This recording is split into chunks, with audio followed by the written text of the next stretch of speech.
Allow me to introduce myself. I am the last sane sports fan. I am a genius by trade.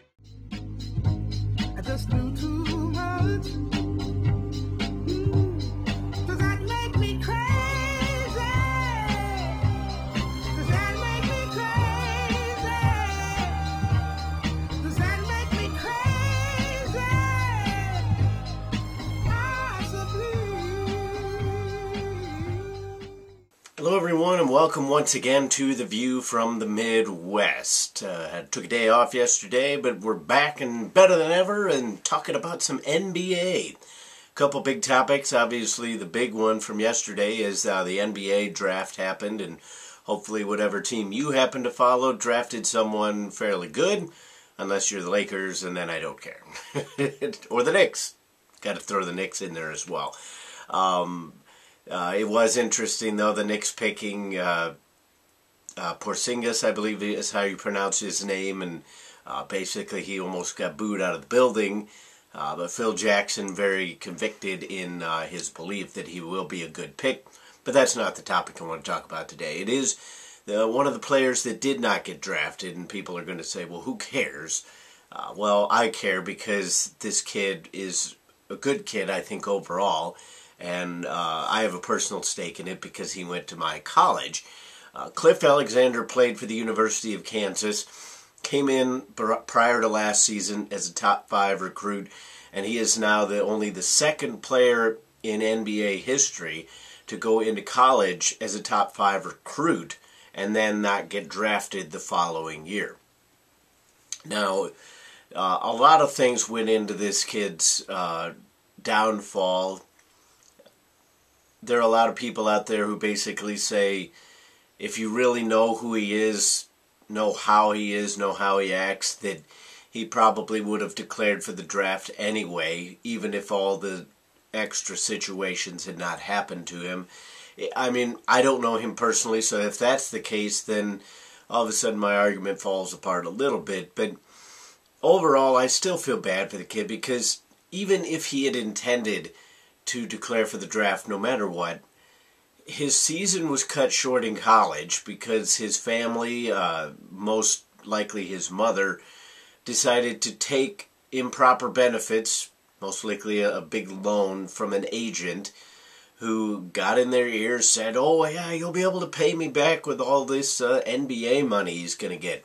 Well, what are you paying him back with now? Your son just went undrafted. You screwed him out of a potential postseason run with a large college that could have made a decent run in the tournament had he been there. Now, Kansas probably wasn't going to win whether Cliff Alexander was on the court or not. They just didn't have the cohesiveness throughout the season that some of those other teams did. They didn't have the shooting that Wisconsin did. They didn't have the depth that Kentucky did, but Cliff Alexander still would have helped them potentially go longer than they did. But he was unable to play because he was being investigated by the NCAA. The NCAA, for whatever reason, drug their feet. Instead of just coming out with a decision saying, no, he's no longer eligible, or yes, he can play, they just kind of let it hang there in limbo, which really was kind of an irritating fact, and Coach Bill Self didn't appreciate it at all. Perhaps there was somebody in the NCAA that had an axe to grind against Coach Self or Kansas in general. We'll never know that kind of stuff, but that's not the whole point. I wish for this kid's sake that the rule that will probably be in place by next year, at least that's the way the winds are blowing, was in place the previous year.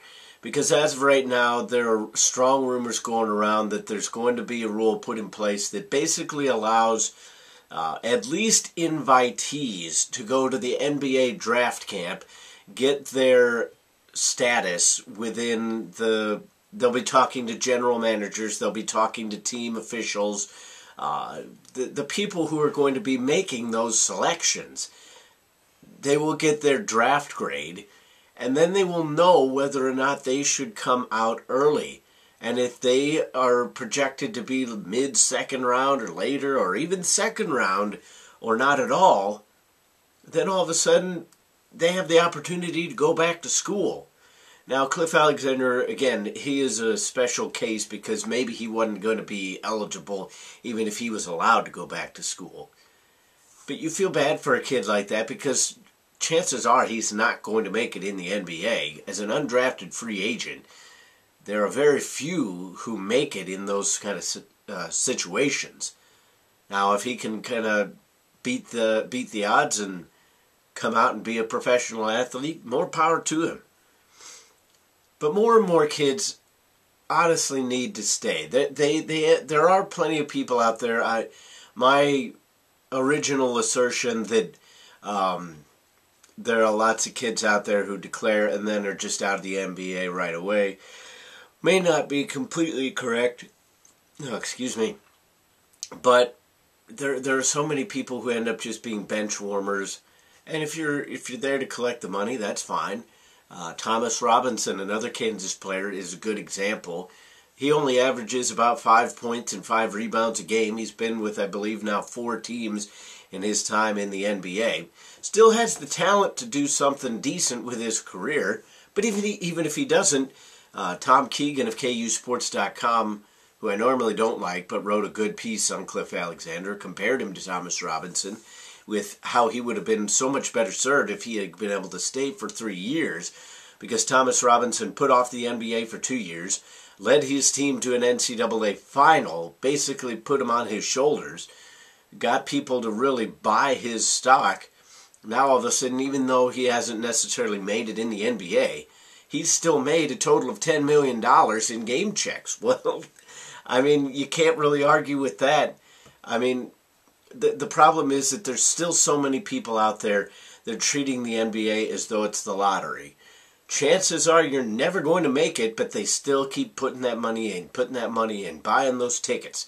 Same thing with these kids. Like, yeah, I know that they keep saying the odds are against me, but I'm going to be the one. I'm going to be the one to do it. I'm going to be the next Kobe Bryant. I'm going to go straight in and just dominate.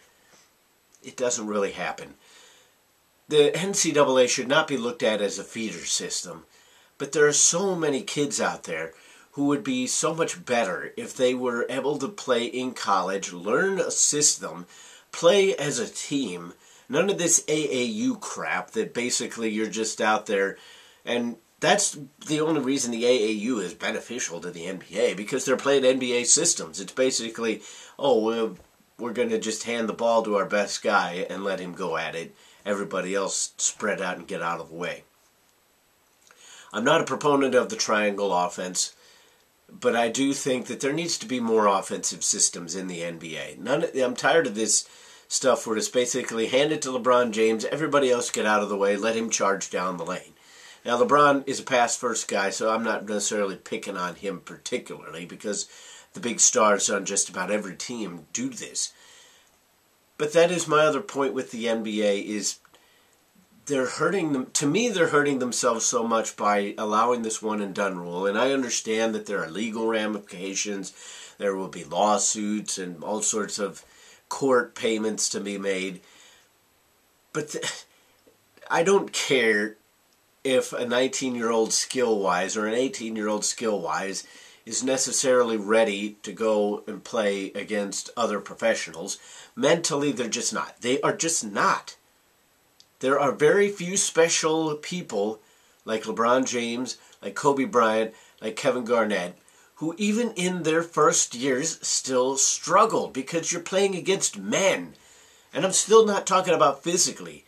You just aren't ready for the rigors of playing an 80-some-odd game schedule and being handed a paycheck that basically is going to be millions of dollars by the end of the season. You're just not ready for that. Now, college isn't going to prepare everybody for that, but it's going to prepare people more so than just going straight from that to the pros. They need to find something to do. To me, they either need to allow it to be a baseball system to where if you go to school, you have to stay in school for 3 years, but people can hold on to your draft rights. If you get drafted, you can stay in school. You don't have to go. Give players more options, because basically right now it's either go to school for a year and come out, or go over to Europe and hopefully get a contract over there, maybe even China.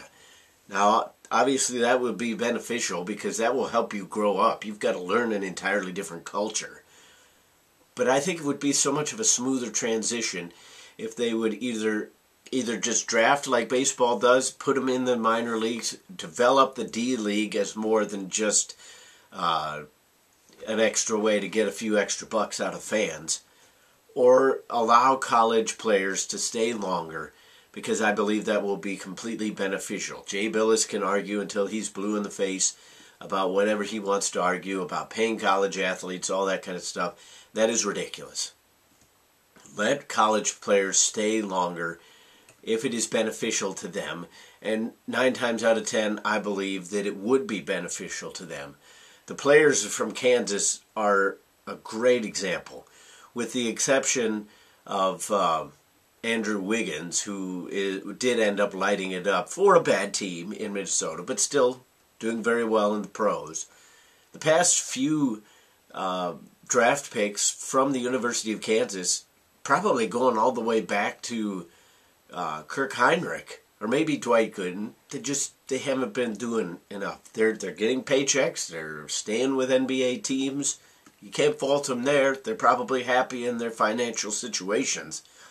But if they had stayed just a little bit longer, I have to believe that there are so many players out there that, yes, maybe Thomas Robinson has made $10 million so far, but maybe he could have made $20 million. Maybe he would be a starter. Maybe their skills just never were that, and they would have been found out. So it is kind of a double-edged sword under that understanding. I still think they need to be staying in college longer. And you need to help out kids like Cliff Alexander, because there are so many people out there, slimy agents, getting in their ears, telling them to go when they're not ready mentally, not ready physically. Alexander was a decent player, but he wasn't even a great college player.